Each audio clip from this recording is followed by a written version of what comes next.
Kalau kita tanya sama anak-anak zaman sekarang, cita-citanya apa? Selebgram, betul ya?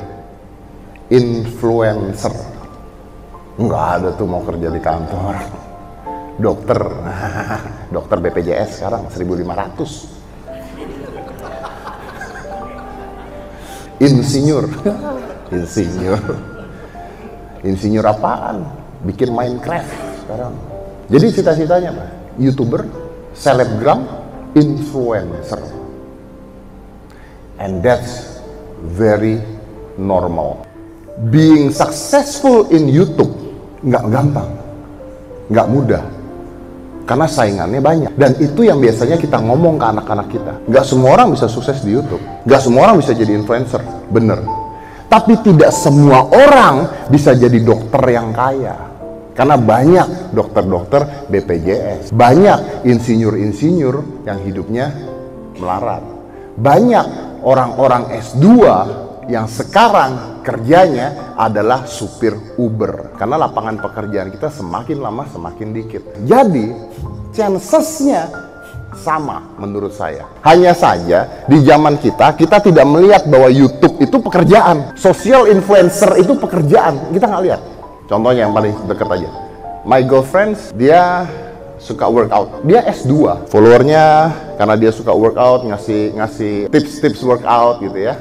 Followernya sekarang sekitar, saya lupa, 150.000 lah. Ini, kan biasanya kalau misalnya toko atau segala kan suka endorse misalnya kayak alat olahraga ini, atau misalnya teh yang buat detox dan sebagainya. Minimal penghasilan dia, kita nggak bicara besar, minimal penghasilan dia sebulan 10 juta. Kerjanya dia apa? Nggak punya kerjaan, di rumah doang. Sambil olahraga, iseng-iseng, foto, cepret, ngasih tips gitu. Terus saya tanya sama dia, kamu nggak mau kerja di kantor? Kalau Anda jadi dia, Anda akan ketawa.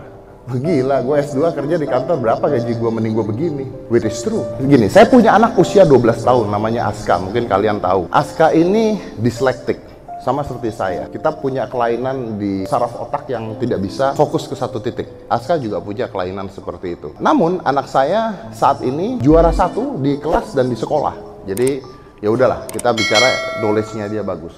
Anak saya pelajaran Mandarinnya cek. Kayaknya saya diusir pulang ya. Oke. Anak saya pelajaran Mandarinnya jelek. Sangat jelek. Karena dia juara, maka dia stres karena pelajaran Mandarinnya jelek. Dan ketika dia stres, saya marahin anak saya. Kenapa kamu harus stres? Ya karena kalau misalnya, because if I don't do this, I will not be number 1 again in the school. Dan saya nanya, siapa yang minta kamu jadi nomor 1 di sekolah tuh siapa? Buat papa, yang penting naik kelas doang. Nggak perlu jadi nomor 1. Itu juga naik kelas tuh bukan gara-gara papa pengen kamu pinter, enggak. Soalnya kalau kamu nggak naik kelas, papa bayar lagi. Itu doang. Yang penting naik aja. Udah gitu doang. Udah penting naik. Udah. Banyak orang tua yang salah. Salahnya begini, kalau seandainya Anda punya anak menggambar di sekolah pinter, tapi matematikanya jeblok. Zaman saya dulu, ini kejadian di hidup saya, matematika saya jelek, menggambar saya bagus. Saya dimarahin sama orang tua saya, sama ibu saya. Kalau ayah saya nggak pernah marah, saya jelek. Saya nggak naik kelas 2 kali anyway. Itu bukan sesuatu yang membanggakan, tapi menarik untuk diceritakan. Ibu saya memanggil guru les matematika untuk ke rumah, ngajarin saya matematika. Apa yang terjadi? Yang terjadi adalah matematika saya yang tadi nilainya 4, setelah panggil guru les, jadi 5,5. Tapi seni menggambar saya nggak naik-naik. Akhirnya saya punya pola pikir yang berbeda. Kalau seandainya Anda punya anak dan anak Anda jelek di satu bidang pelajaran, bagus di satu bidang pelajaran, yang harusnya dilesin yang bagus. Misalnya saya punya anak Mandarinnya jelek, dia olahraga bagus. Yang saya lakukan sekarang adalah saya memanggil les ke rumah martial art, bahasa Mandarinnya saya buang. Anak saya bingung, ini nggak apa-apa. Saya bilang nggak apa-apa. Kenapa papa harus konsentrasi ke kamu punya yang jelek? Kenapa nggak papa dukung kamu yang bagus? Saya berpikir kalau dulu saya menggambar bagus, matematika saya jelek, dan orang tua saya mendukung, ngasih saya les gambar, mungkin saya sekarang jadi pelukis terkenal. Tapi saya nggak jadi pelukis terkenal gara-gara gue dilesin matematika. Kan PA orang tua gue waktu itu kan.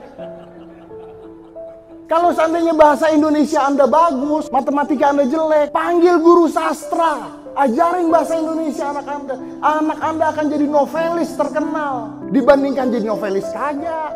Matematika juga gak bagus-bagus banget. Terus mau apa? Sekolah itu mengajarkan kita jadi bodoh. Karena semua harus bagus di sekolah itu. Gurunya aja ada 5, 6, 7. Matematika gurunya beda, bahasa Indonesia beda, agama beda, IPA beda, IPS beda. Anak kita harus bisa semuanya. Kalau mau adil, gurunya 1. Ayo ajarin semuanya. Gurunya aja nggak bisa ngajarin semuanya. Tapi ngarepin anak kita bisa semuanya. Itu udah nggak masuk akal. Nah, balik lagi menjawab pertanyaan Anda. Saya membebaskan anak saya untuk jadi apa aja.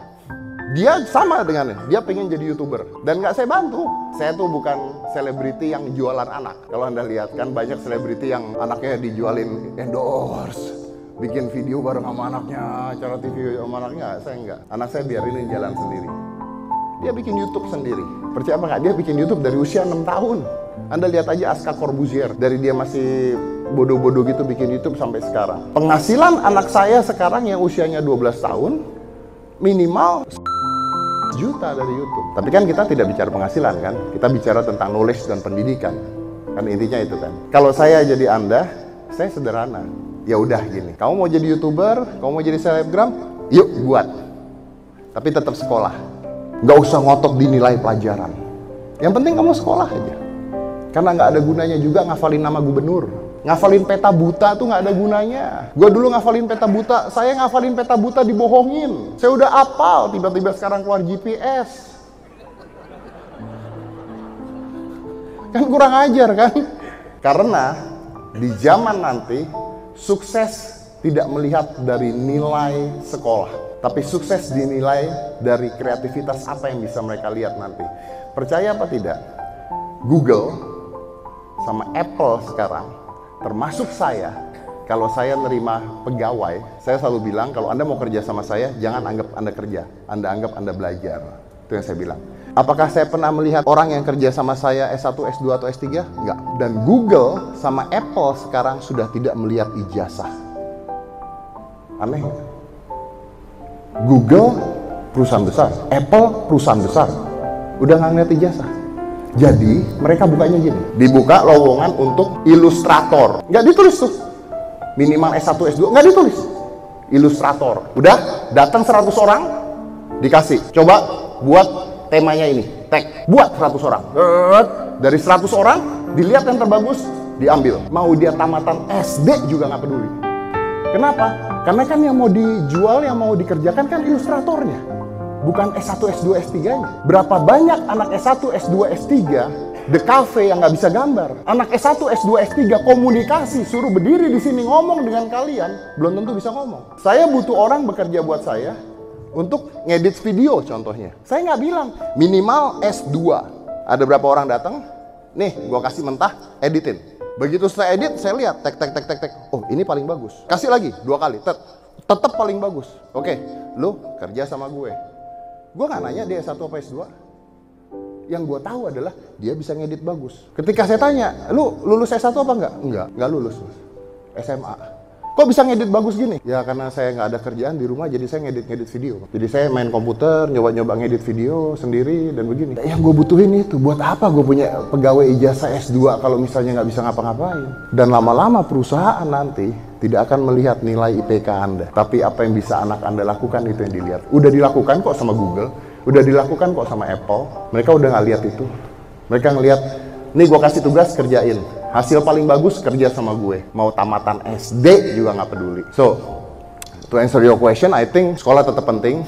Biarin aja mereka berkreativitas karena masih muda, masih kecil usianya.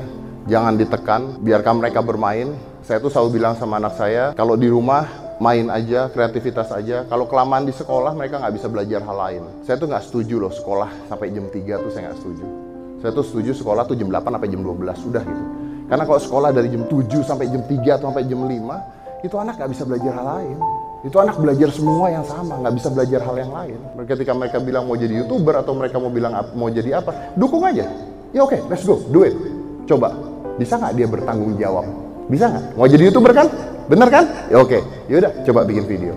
Coba edit. Nanti dia akan belajar ngedit, dia akan belajar bikin video because it's their passions. Tapi sekolah tetap, yang penting naik kelas aja, nilai nggak perlu bagus.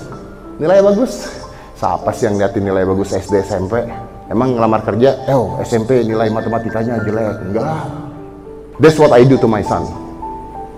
Of course, different parents have different opinions. At least menurut gua di zaman sekarang realitanya adalah seperti itu. Thank you.